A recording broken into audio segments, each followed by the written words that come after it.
Hello, everyone. Welcome to Superintendent Spotlight, episode number 7. And today we're going to continue a discussion that we had in episode 6, and that's about an aspect of our mission that's really important to us in Hingham, and that's respect for the environment. That's part of our mission statement. The last time we recognized the high school green team for the wonderful award, the Green Ribbon Award that they had just received, and talked about the variety of programs that are happening there.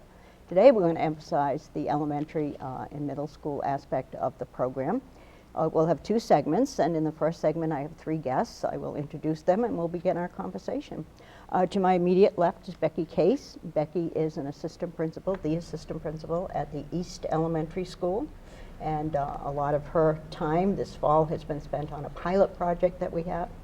Next to Becky, we have Deidre Anderson, and Deidre is a very active parent, volunteer, PTO member, and has been very helpful in the pilot program. And next to Deidre is Diane Calvin. Diane is new to us last fall, and she is the recycling implementer, and that's a role, a part-time role that has been funded by a grant from DEP, Department of Environmental Protection. We're very happy to have Diane here. So Becky, I know you did some taping at the school prior to our meeting today, and some of that footage will be playing as we're chatting. Can you give us a sense of what the audience will be seeing as we're having our discussion? Yes, so I went down and taped a couple of different grade levels doing the whole composting, recycling part at the in the lunchroom. Mm-hmm. Some of the things that they'll be seeing is children pouring out their liquids, and they're pouring their liquids out into the milk liquid container, and then they're recycling their milk cartons. They also are taking their trays and looking at their trays to see what is food, what would be going into the compost, what might be going into the plastics, and what might be going into the trash.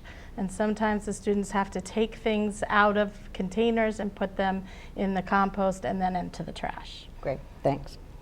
So, Diane, we're happy to have you here. Mm-hmm. As I said a minute ago, you started in the fall, and one of the parts of the grant that had been unfinished was this whole pilot program at East School, where the children were to separate their food waste. Becky has explained that somewhat. And much of that is similar to what's been happening for a number of years at our high school very successfully. However, dealing with young children is a challenge. And short lunch periods is also another challenge. So can you tell us what was the overall goal for this project this year, and how successful were we in meeting that goal? Okay, so the goal is to see if the kids can consistently separate everything they need to so that each of those items can be recycled or composted. And so we were looking to see if toward the end of the year this became easy, second nature, if they were still having fun, to see if the compost part was contaminated or not, to see if the recyclable part was contaminated or not. And then also, which we found that the kids are doing an excellent job. They appear to really enjoy it, particularly the children that are in charge of making sure everything gets in the right place, because we have compost monitors at each grade level that, as Becky mentioned, well, if something goes in the wrong place, they have some long tongs and they can move it over. Then we wanted to see just how much we were separating, and if that could affect our other waste costs, because we have to pay for having the organics picked up, but hopefully we would realize some reduction in costs of the other waste charges that we had. And that's important because Yes. One of the aspects of the grant was to try to gather enough information that we could come up with some cost-neutral ways of protecting the environment and also doing what we need to do to make the budget all work. I didn't realize you had student monitors, and that's a great thing because that model at the high school has been very successful. Kids really monitoring other kids, and it has worked amazingly well there. Obviously, in order to get this off the ground, a lot of preliminary work. You needed to get not only the kids trained and the staff trained, but we needed parent help as well. So tell us about all of the preliminary stuff that you needed to do. Well, the first thing that we did is had a lot of meetings in terms of the planning and the timeline as to how we would get this off the ground. At the first staff meeting, I let the teachers know what was happening. I also let the paras know at their first meeting so that they would know what was happening. I also was invited to the PTO to speak with them about how we were going to get this off the ground, and showed them the same PowerPoint that I would be showing the children. And then we started in on the lunchroom, and after a couple of weeks of kind of just understanding expectations in the lunchroom, we slowly implemented the program. So we started with liquids, just to let the children know that there was a liquid container and that they could pour the liquids out. Then we went into the plastics and what would constitute to be able to put into the plastic bin. And then we went into the composting and the trash. So you did it step by step? We did. A little less We to did. remember. Yeah. So, and as the assistant principal at East, you're in the cafeteria virtually every day. I remember being an assistant principal, and that's a big part of the role. So for the very youngest children, I think I observed a second grade class one day when I was there, but for the youngest children, what were some of the biggest issues? Well, one of the things that I didn't really think about was for first graders, it's very difficult for them just to learn the expectations of the cafeteria. This is their first time in the cafeteria, and just if they were to buy lunch, just trying to get their code into the keypad was a very big challenge. So we worked on that first, and then we also worked on behavioral expectations, and then we slowly started to implement the composting. And we also had parent volunteers, and that really helped everything go smoothly. So that kind of leads into my next question, which was going to be about, we're hoping to be able to move the model with some adaptations as needed to the other schools. And so what advice would you give to your peer assistant principals about how to be most successful as we move this model along? I think the key is the volunteers, particularly with the younger children. We set up on Volunteer Spot all of the lunch times and asked parents to come in and volunteer so that they could help the children know where things went. And that was, I think, the biggest thing that I would say they would need to plan out. Right, and of course next year we'll have kindergartners who'll be having lunch, and so your point about the younger children and just needing to get ready for the cafeteria routines is probably going to be doubled Exactly. with that for next Exactly. year. So, Deidre, you were there a lot of the time doing and helping the children with the recycling. And, you know, younger children need a lot of reinforcement for any new task behavior. So, what inspired you as an individual parent, I know you're active in PTO, to get involved in what must be kind of a messy task on given days with, you know, some spills and failures along the way. So why is this something that was important to you, and what inspired you about it? Well, when I think we heard, you know, Vice Principal Case's presentation to the PTO, and we understood that we were this pilot program for a really important cause, and we want to get our young environmentalists started early, it was easy. I wanted the program to be a success. And then what also helped was the fact that signing up online as a parent, lunch is only 20 minutes. So not only did we want the program to work, and I found with a lot of the other parent volunteers, it was a unique opportunity to see your child at lunch, which isn't typically part of the school day that parents or guardians get to see. And since it was the beginning of the school year, that was fascinating. But as the other speakers have said, the children catch on quickly. You definitely didn't want soup day as a volunteer, but we were equipped with aprons and gloves, and we had tongs, and we had our compost helpers with Bev Vernon is the teacher in the 3rd grade at East, and she's instrumental in helping select compost helpers every month from each class in the school with our green team. And it was absolutely a great experience because you realize the children get it so quickly. And they were so eager to recycle and compost some days that one of the challenges we had was in their effort to separate and go through the process, they weren't always finishing their lunches, so they would come to the trash bucket ready to dump out a whole baggie full of carrots. It would say, well, Do you want to waste that food? Do you think you could eat it later? Or do you think you could bring it home and bring it to lunch tomorrow? And so they picked up on that quickly too, that there would be plenty of time to eat and participate in the composting. And that was a good experience. And so what did you learn, any particular secrets or hints about buy-in? Did you have any reluctant separators? And how do you get kids buy-in and cooperation? Well, I think one of the greatest things that Becky did was she closed the loop for the students in showing them at subsequent all-school meetings the farm that our compost went to. And she had visuals of each picture step along the way, that here was our composting station in the cafeteria, here's the truck that picks everything up, here's the farm with the tented composting fields, and then of course it was called the Rebloom Project. Where would we use this compost? And there were beautiful vegetable and flower gardens as the final visual. So that helped the children buy in, and they loved, to be responsible to do the job right.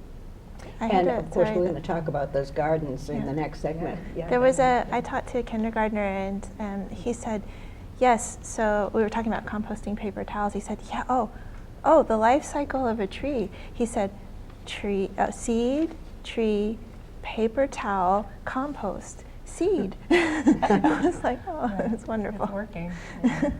So toward the end of this process, we've been doing recycling for a number of years, and we've had a lot of success with that. Always there's ways to go.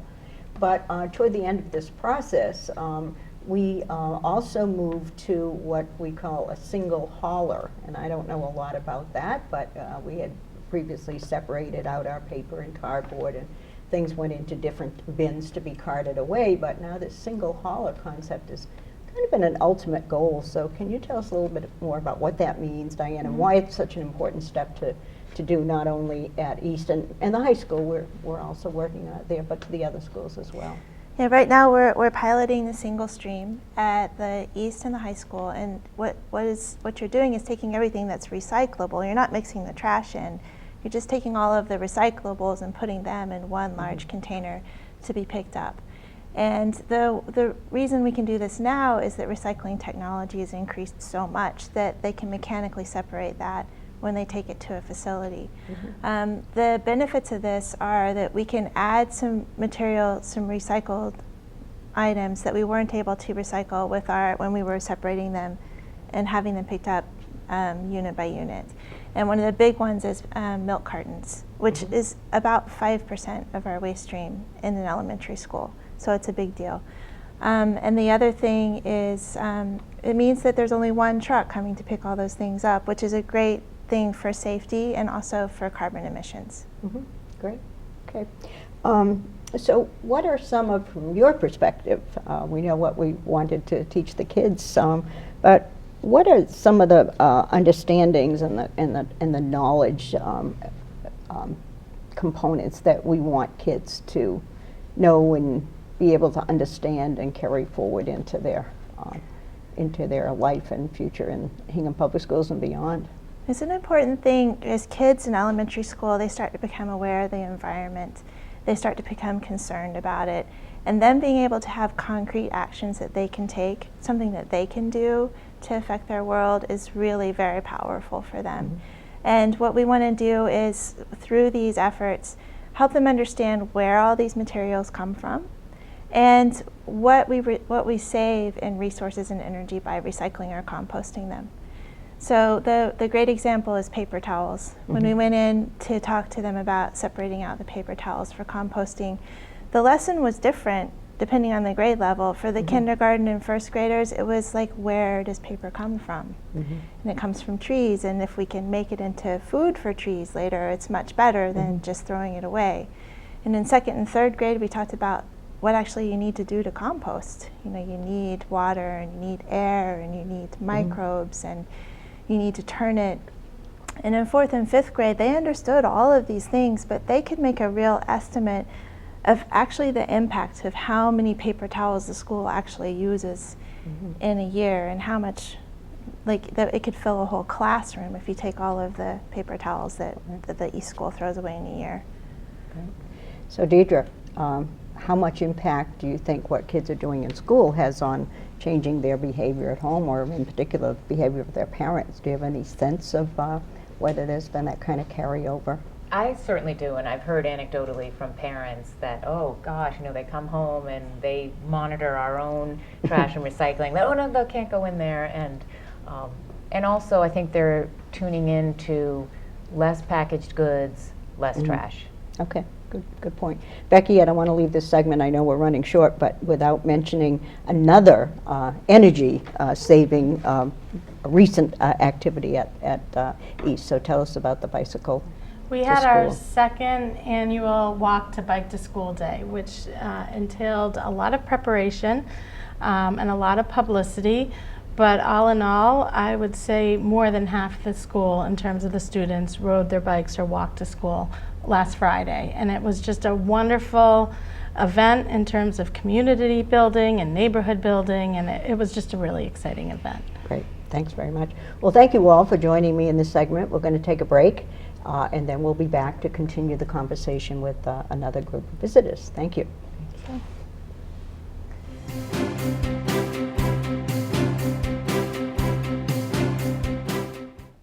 Welcome back, everyone. We're going to continue our discussion today of, that we've called Respect for the Environment Part 2. Respect for the environment is, of course, part of the Hingham Public Schools mission statement, very important to us in all that we do with kids. I have 3 new guests for this segment. First of all, to my left is Melissa Smith. Melissa Smith is the assistant principal at Plymouth River Elementary School.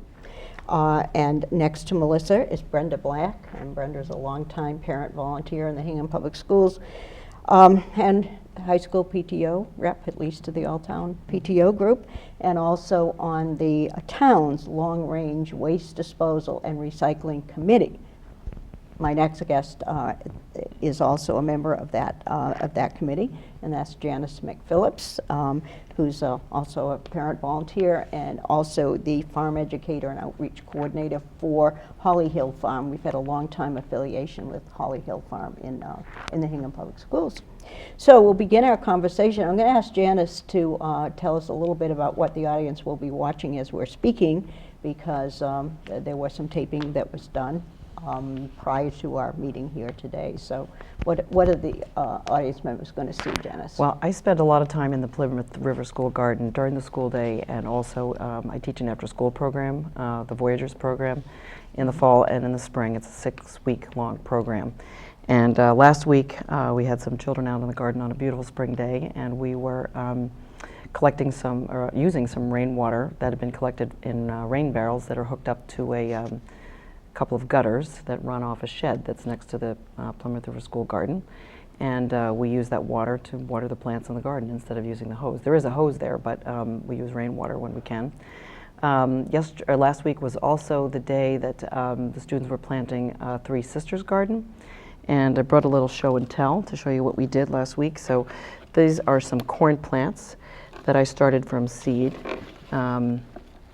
And we planted a couple different rows of corn, and these are some beautiful corn plants. Lovely opportunity to look at plant structure, root structure. So we planted 2 nice rows of corn, which is one of the Three Sisters. Three Sisters is a great history as well as science lesson. It's an opportunity to plant a companion planting of corn, beans, and squash. The corn, as I like to tell children, corn grows nice and straight and tall. And back in the days when the Native Americans farmed and taught the Pilgrims how to farm, there was no store to go buy a stake. So they planted a nice firm corn stalk, and then they would have planted some beans, pole beans that would wind around the corn stalk. Use the corn stalk for support. So here's some beautiful beans that were saved from the garden from the last season. And that's the second of the Three Sisters. And the third is some kind of squash. And this year we planted pumpkins. And what's nice about the pumpkins is they have a nice leaf, broad leaf that shades the corn and the beans and prevents the water from evaporating from the soil. So. Okay. Thanks. So Brenda, you've been a long-term member of the town's long-range planning, waste disposal, recycling committee, and I noticed when I was looking that name up, actually, that they have a great website, has lots of information that's helpful in terms of the mission, and there's an annual report there and a list of goals for each year. And certainly, two prongs of that whole mission seem to be around education and awareness for citizen benefit, and of course those are two pretty important goals to us. So we have a lot of common interests, and in particular we are very appreciative for a grant. That's a DEP grant that we received, and the grant was actually the application was forwarded by our own DPW in Hingham, and the two of you were really helpful in getting that grant for us, and we're appreciative of that, so a thank you for that. Diane Calvin, who is our second recycling implementer, because the first person moved on to another job, spoke earlier in the segment. So as we move forward, we're coming to the end of the one grant and looking possibly at another, and so why was the pilot that we did as part of the first grant so important, and how would you see that being followed up in a subsequent grant? Well, basically, Massachusetts has a trash problem right now. We don't have places to take our trash. The landfills in the state have pretty much closed. I think there are a handful left, and the waste to energy plants such as CMAS, where Hingham's trash goes, cause environmental problems now, we know, and they're not licensing more of them. So in order to deal with that, the Department of Environmental Protection has begun a plan of pulling food waste and compostable paper waste out of the trash. Depending on the institution that's making the trash, 25 to 40% of the trash is that kind of material. It can be composted, and therefore it can actually contribute in the life cycle of plants to growing new things. That's a much more sustainable practice. So the reason, can I just interrupt you there, because I know the Hingham Board of Health has taken some recent actions that also have motivated a greater urgency of concern at our level. So. Right, so basically the town is working very hard in lots of different directions to pull everything out of our trash stream that can be recycled and reused, therefore, or that can be composted and used to support the next generation of life through plants. That's sort of the movement that we're doing at this point.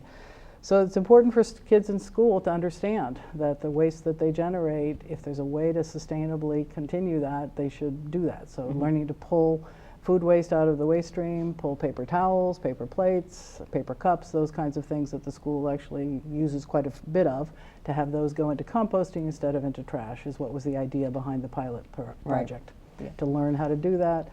And I think what East has discovered is that it's actually pretty fun to do it and works, and the kids have got come to understand why that's important to do. Right, we heard that in the earlier segment. Exactly. So now we're coming to the end of the two-year grant, and I know that Diane is working on another grant, a possibility. And so what do you think are going to be the most important parts of that, and how will that carry us that next step forward?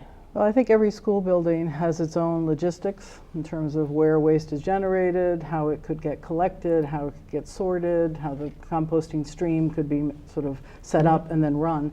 So I think the work of an ongoing grant would be helping each of the other schools.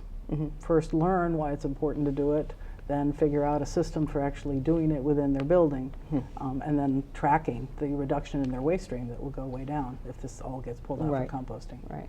Okay, very good. And the grant also provides money for equipment, for collecting equipment. Yes, it does. So, so it helps with the teaching, learning, and it helps with the equipment. That we all need. Great.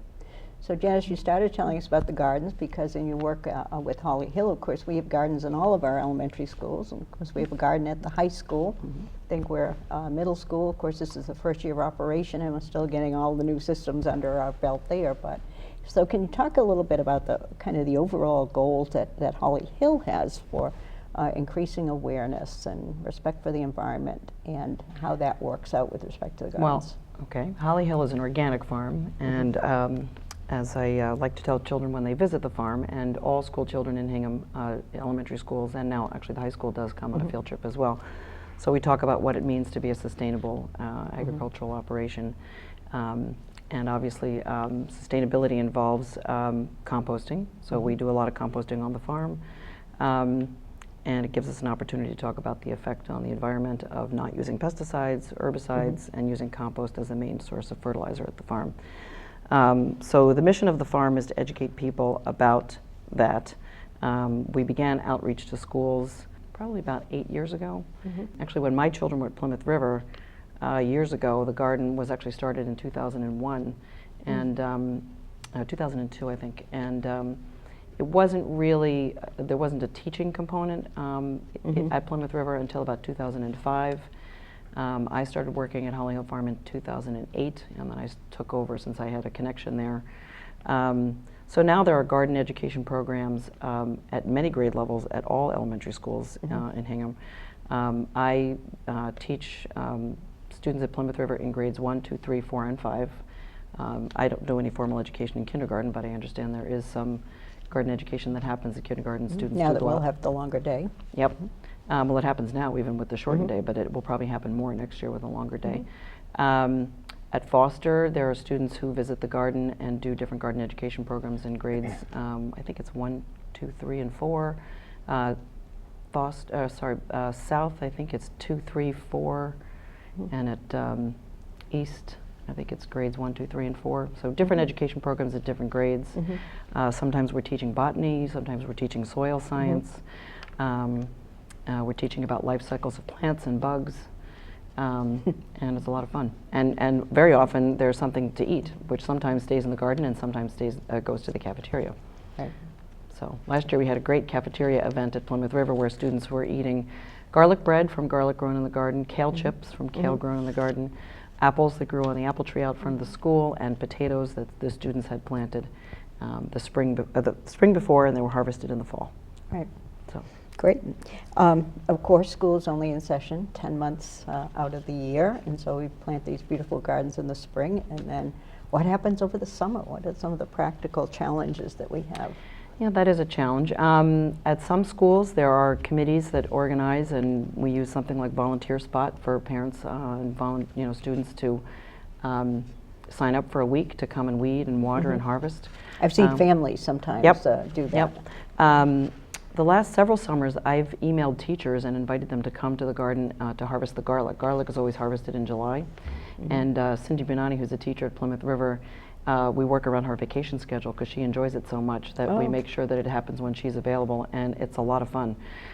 So we harvest the garlic, it gets hung onto, we store it at the farm, and then in the fall it gets used for cooking, and we save some of it for planting. So it is a challenge. Some of the gardens are better cared for some years. It depends on who's available and who's got time and energy. A new idea that I have actually is to grow things only during the school year and then to leave the gardens mulched over the summer so that they don't become a weedy mess. Yeah. And I may do more and more of that, just plant things that will end and be productive and edible and educational, and then by the time school ends at the end of June, sort of shut the garden down for the winter, so there's less to take care of. Right. So Melissa, our assistant principals are kind of the curriculum coordinators at the elementary level, and Brenda, Janice indicated that different grade levels use the gardening experience, but lest anyone think we don't have the same curriculum in every school, we do. So for example, in science, what are some of the science units in the various grade levels that might be implemented using the garden experience or other experiences? So for example, at your school, thinking about grade 1, there were 3 or 4 units for each science. So tell us about what the science units are. So first of all, we feel so lucky to have the garden at Plymouth River. It creates such a hands-on experience for our students with the various science units that are going on. Right now we have kindergarten looking at seeds and comparing seeds, how they're similar, how they're different, and also seeing the beginning of a plant. So they're seeing that in their classroom, but then it's great to go out into the garden in a natural setting and see it actually bloom. And some, like Janice said, some of the flowers will turn into something that we can eat, and different parts of the plant, they are able to discover some of those. They do make it to the cafeteria, and I would say that that's probably a highlight, the end result. Right now, Janice next week will be working with our first graders and talking about seed dispersal. And the fourth graders take it to the next level. They talk about the life cycle of a plant, but also how pollination factors into all of that too. Third grade and fifth grade, they sometimes they don't get a chance to get out into the garden just because of the different science units, but we feel like it's important to have everybody part of the garden. So even if it's not a direct link to the curriculum, we make sure that everyone has that hands-on experience. On Saturday, we had the graduation at the high school, and you know, they have a long history of recycling and reusing and reducing everything. And there's a great big container in the lobby that we use for collecting things like coats for people who need warmth and that kind of thing. And so they actually were collecting, volunteer folks, caps and gowns from the graduates to recycle those. So I thought that was kind of an interesting thing that I would never have thought of. We're coming near the end of this segment. Are there things that any of you might like to add that you think is important for our audience to know that we haven't talked about? Anyone? Just the kinds of materials that are in schools that can get composted, so that parents at home begin to think about it. All the paper plates and trays that are used in all the cafeterias, and all of the napkins used in the cafeteria, obviously, plus the food waste generated in the making of the lunches, as well as what's left over after a lunch. And then last but not least, the paper towels in the bathrooms. The schools have a lot of organic waste that can become sustainable. And you know, I had some real concerns about the practicality of that, but as I heard more about what was happening at East this year with the initial effort, and in fact, the buy-in from the custodians saying, this is not so hard. I think that we've learned a lot about that, and certainly has changed my thinking about that. Well, we're hoping that as the kids grow up and think, yeah, this is not so hard, that it'll become a practice that all of Massachusetts can become doing. I have one more thing to say about compost. I'm a compost fanatic, as everybody knows. They call me the queen of compost. One of the things I love teaching about the compost lesson to any grade level, but especially at the high school, is our students know about recycling paper and plastic and cans and bottles and things like that. But what I love about teaching about compost is that the kids can see it happen right in front of them.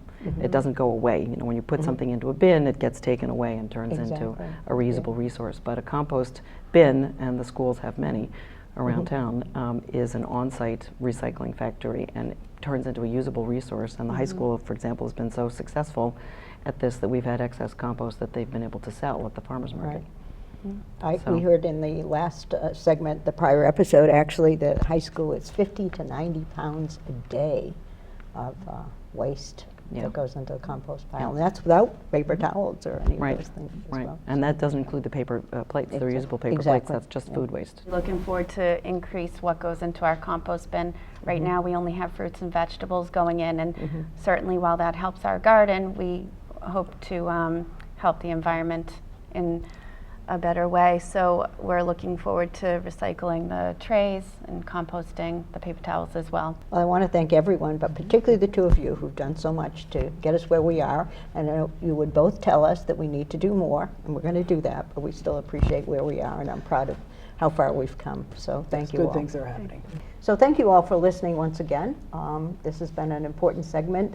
I've mentioned our school mission many times, and there are 9 prongs, if you will, in the mission statement that represent expectations that we have, and respect for the environment is one of those 9. So really high on our priority list and very important. So thank you all for watching, and be back at another segment in the near future.